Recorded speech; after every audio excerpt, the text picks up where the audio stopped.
Yoshligimizda jismoniy tarbiyada futbol o'ynagan paytimizda eslasam, Ashetni o'zini bitta nohaqlik haqida kino qilib qo'ysa bo'lar ekan deb o'ylayman-da. Yomon, nohaq, muttaham bo'lganmizda, to'g'risi.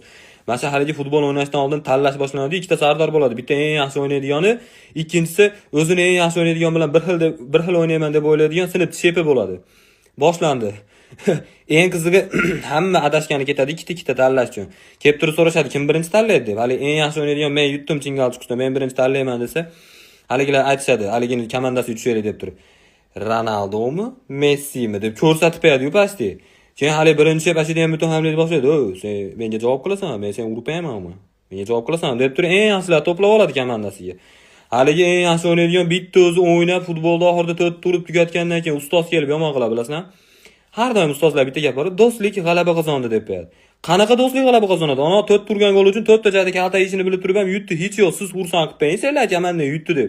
Yo'q, unaqa narsa yo'q.